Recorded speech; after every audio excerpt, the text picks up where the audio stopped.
S'ils se rappelaient de leur premier rêve, le rêve de faire des études de droit et de faire partie de l'élite de leur pays, ils l'enterraient au plus profond de leur cœur meurtri. C'était une telle déception, trop amère pour pouvoir l'exprimer. Quand ces hommes tombèrent de façon aussi désastreuse, leurs rêves furent réduits en poussière avec eux. Le rêve de devenir un aristocrate se muant en cette réalité. Ils étaient des Noirs, des non-personnes, des citoyens de deuxième classe. Bienvenue dans Délit des livres, le podcast d'une antillaise aigrie qui juge des livres dans la joie et la mauvaise foi. Récemment sur Instagram, je suis tombée sur un compte qui avait lu Citoyen de seconde zone de Bushi et Mecheta. Et j'ai mis en commentaire que j'avais adoré et aussi que j'avais grave ri durant ma lecture. Et la personne, elle a répondu « Ah, surprenant ». Donc je pense que j'ai un petit peu choqué cette personne. Et maintenant, je me sens obligée de me défendre et d'expliquer pourquoi un drame a réussi à me faire rire. Donc Citoyen de seconde zone, c'est l'histoire d'Ada, une jeune Nigérienne qui vient du Niger et qui a beaucoup de chance dans sa malchance. Parce que malgré la négligence, la méchanceté et la pauvreté, elle arrive à obtenir ses diplômes et à partir au Royaume-Uni avec sa famille. Mais une fois à Londres, c'est toujours pas la vie de rêve, qu'elle va affronter le mal logement, le sexisme, le racisme et un mari qui passe d'un homme soumis à sa famille à un homme violent.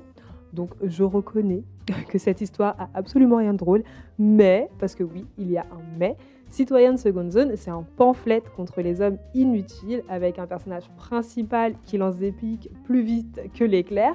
Et ça, mes chers lecteurs de qualité, c'est une raison pour rigoler. Commençons par le commencement. Pendant 250 pages, Ada se demande comment elle a pu épouser un homme aussi inutile. J'ai oublié le prénom de cet homme parce qu'il ne sert à rien, mais pour vous donner une idée, il a 2 activités principales, rester assis à se plaindre et faire semblant de réviser un examen qu'il n'aura jamais.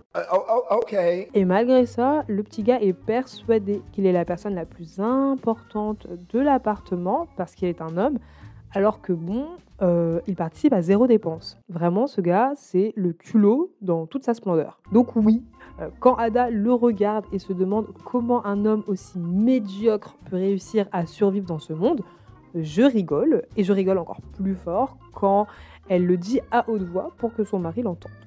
Après, je suis pas là pour omettre ou pour diminuer les violences dont Ada est victime, mais elle sait lancer des piques à son mari, elle sait lui rendre la monnaie de sa pièce, et il y a cette petite touche d'humour qui fait que l'autrice, Ada et le lecteur, c'est-à-dire moi, nous nous moquons du mari, et j'ai trouvé ça juste excellent.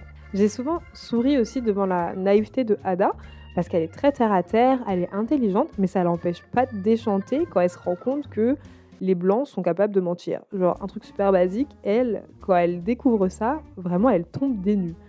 Alors oui, Citoyen de seconde zone, ça reste un drame. Souvent, je me suis surprise à penser que la vie d'Ada aurait été beaucoup plus simple si elle avait été un homme, parce que au-delà du fait qu'elle est victime de racisme de la part de personnes blanches, mais aussi de ses semblables, ce qui la freine vraiment dans la réussite de ses projets, c'est qu'on pense qu'une femme ne peut pas vivre en société sans un homme à ses côtés. Mais ça n'empêche pas qu'il y a ce petit quelque chose dans le personnage d'Ada qui donne espoir, et quand j'ai tourné la dernière page du roman, j'étais pas déprimée.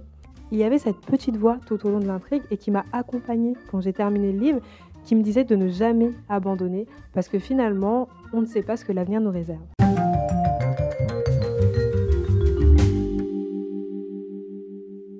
Ma recommandation de la semaine, c'est Lucy de Jamaica Kincaid.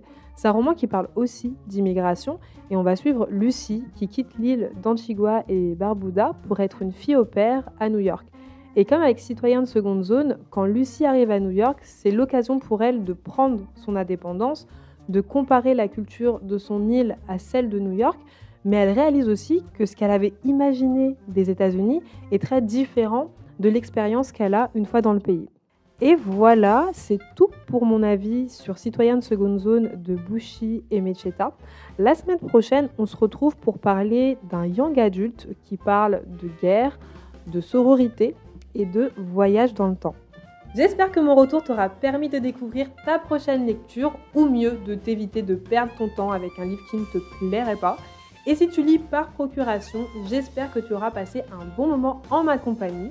Et si c'est le cas, je t'invite à mettre 5 étoiles au podcast Daily des livres et à le partager à un ami qui a besoin de lecture dans sa vie. Sur ce, je te dis à la prochaine, je t'envoie des cœurs sucrés. Tchuss!